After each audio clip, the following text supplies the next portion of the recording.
Greetings, travelers. Yes, we are here for another fun-filled mini-sode. I was recently back on Coast to Coast AM. I'm proud to say I've been on it a few times. It was something I grew up listening to. I'm sure many of you aren't 100% familiar with it, but I think at its peak, it had about 15 to 20 million people tuning in every night to listen to the strange stories that people would tell on this show. There was one story that fascinated me. It was shortly after the birth of my first child. I was still tuning into Coast to Coast because I was working late nights, and I would tune in and hear these fun stories. Art Bell was the host at the time, the great founder of it. We'll talk more about him after the break, but this story really just fascinated me. It was very, very cool. In 1997, Art Bell, Coast to Coast AM, first he got a fax. The fax said there was this guy named Mel who had found what appeared to be a bottomless pit on his property in Washington State. Now, Art was intrigued by this, so he quickly booked him on his show. And Mel explained what would become known as Mel's Hole. He was interviewed over the phone. He was not at home, but he was actually in the town of Ellensburg, Washington. He had bought this property near Manistash, Washington. I may be mispronouncing that. I'm trying to remember. I should have re-listened to the episodes before this. I'm going by my memory and a few notes. Basically, he only lived there a few years. He had just bought the property. The previous owners had owned the land for 30 or 40 years prior to that. And neighbors also talked about this well, and they would use it to just dump their garbage in it. And the hole just never seemed to fill up. It was a round pit with a stone wall surrounding it. The wall kind of went down into it about 10, 15 feet. Beyond the wall, the hole was basically right through bedrock and darkness as far as you could see. Mel said he couldn't find anybody who had ever remembered it not being there. There seemed to be no indication of a bottom of this pit. No matter what you dropped into it, you would never hear it hit anything. No splash, no crash, nothing. People were talking about dropping large appliances down this thing for decades, and it's still not anywhere near filling. There were other oddities. Animals were afraid of it. Mel's dogs would follow him everywhere, but wouldn't go anywhere near there. If he tried to make them go there, they would just get away. They would run away. A nearby neighbor's dog had died, and he buried it by throwing it into the pit. But then he saw the same dog sometime later running through the woods. Now, I know Erica would say, oh, no, it's a pet cemetery situation. But that was just one of the stories he had heard. He was a former shark fisherman, and Mel decided he was going to do some experiments. So he had tons of fishing line. So he started dropping it in 5,000 feet at a time, and he hit the 80,000 feet mark. That's about 15 miles, and never hit the bottom. Now, the largest hole in the world we know is in Russia, where they dug down, and I believe they only got like 24,000 to 30,000 feet. So this would double that, and no hole has ever gotten that far down. Thing with Coast to Coast AM is you start getting calls. That's one of the beautiful things about being a guest on Coast to Coast is we get phone calls from the listeners, and people were already trying to debunk him and calling him. And Art, the master of radio that he was, also had a few ideas. One person had suggested throwing a live cat into the pit with a line, just see how long it would go till you couldn't stop hearing it. And Art was very much no. He suggested finding a volunteer. Art suggested that. Let somebody down there. But Mel's like, there might be problems down there, like high temperatures, air pressures, toxic gases. One caller immediately called and said, yeah, I'll do it. Now, nothing ever came of that. Art asked Mel if he'd ever jump in there, if he'd contracted a terminal illness. And Mel said yes, and he even has instructions that his body be disposed of in the pit if he ever died. That's, pretty much that first call. The few things we got away from it was Mel swore on a Bible that his story was true. The hole was about 9 feet wide. He had a wife, and he had a mechanical counter when he was sending that line down. And he liked to make belt buckles. So that was pretty much all we got from it. A couple years later, Mel called back, and this was 2002. He says he had returned to his property, but was blocked by uniformed people saying that there was a plane crash and he was not allowed to enter his property. Now, he didn't believe them. because he saw no smoke, no evidence of crash. But then they told him, well, we could always find a drug lab on your property and we'll seize it. So Mel threatened to go to the press. And so they offered to lease his property from him for $250,000 a month. And of course, Mel accepted it. And so he moved to Australia with the help of whoever these uniformed men were.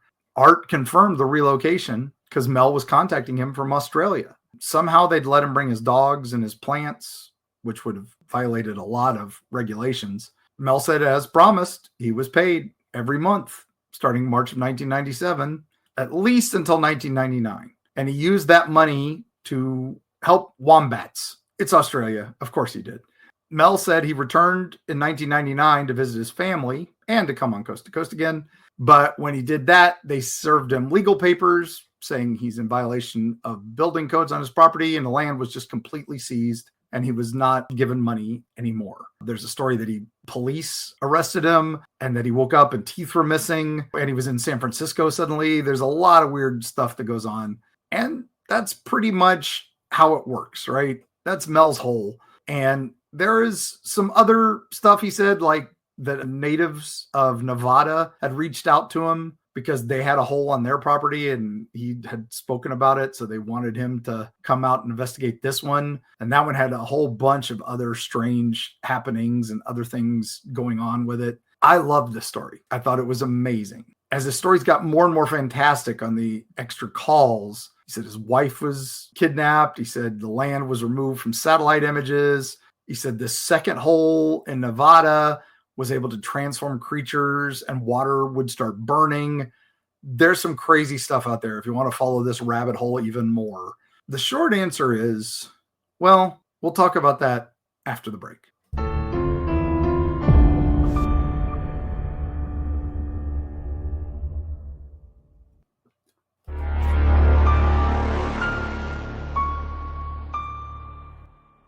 And we're back. The short answer is there is no record of Mel Waters having lived anywhere near Ellensburg, Washington. There's no record of his wife. Of course, the name could have been fake because Art Bell had people call in using fake names. But whoever this guy called in with had enough information that he was probably local. And there were some crazy things in that area. There's a lot of UFO sightings. There's some other stuff in that area.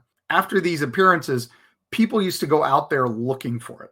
There were enthusiasts hosting the search for Mel's hole. They've done this many, many years and never found anything. A couple TV shows that the famous Travel Channel shows and stuff have tried to discover Mel's hole. They found a strange hole, which was a mine that was abandoned, but it's about 300 feet deep. So not Mel's hole. It was an old gold mining shaft. That's all they found. So is it debunked?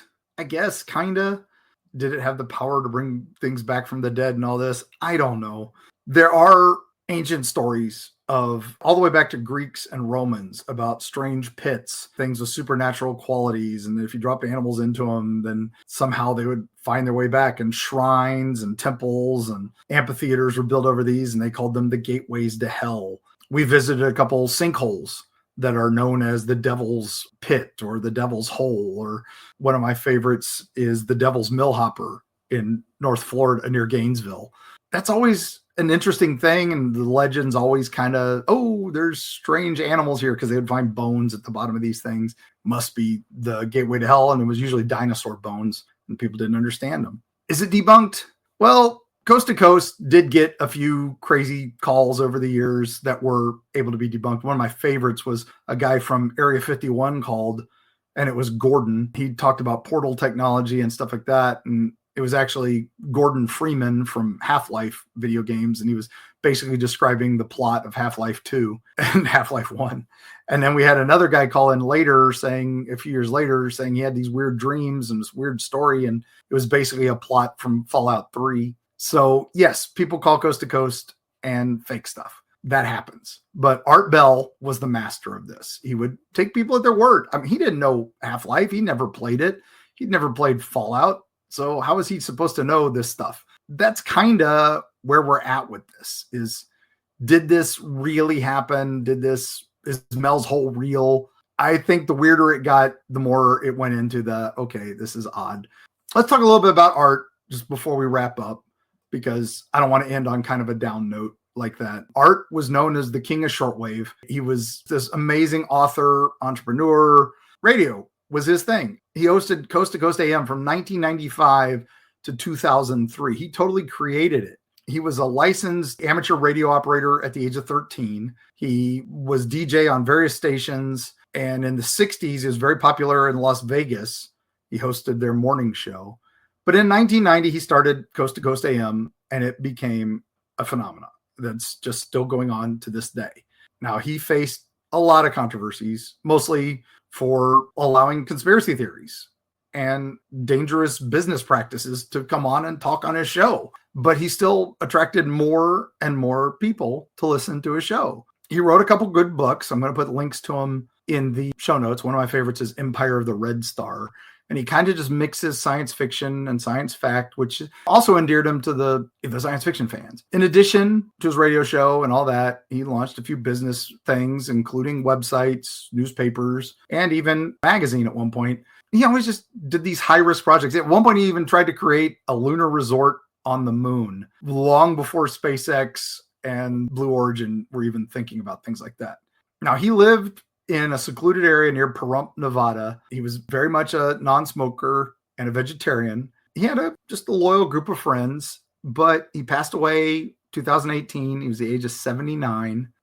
It's a sad loss for all of us. He was amazing and a lot of fun. The new Coast to Coast AM is hosted by George Norrie, who's been carrying it on since Art passed. He'd been a guest host a lot of times on Coast to Coast. They've got other guest hosts because George is getting up there now and thinking about retiring soon, which I would hate to see. But Mel's Hole, just one of the many elusive things on Coast to Coast AM. And the fact that they allow me on there, just a little weird too. And now thinking of us here on Eerie Travels, when we talk to our listener tales or we read our wonderful listener questions, we're taking you guys at your word too. Now, I'm sure some people have hoaxed us. I'm sure some people have sent us some odd stuff that didn't really happen. But I'm also certain that people need an outlet. That's what Coast to Coast provides. That's what we provide. That's what Into the Fray and Wild and Weird and Cryptids of the Corn. And on Wednesdays, we talk weird. All these fun paranormal podcasts. We're providing you guys an outlet for the people who need to be heard, and they don't take them as crazy. So yes, some people are going to take advantage of that fact. We know that, but we also don't want to discourage it in any way. Please contact us if you have something weird that happened to you. Please reach out to us if you don't know where to report a Bigfoot encounter or a UFO encounter or a ghostly encounter. If you're having something strange happening in your house and you just can't explain it, we can get you a team out there to investigate.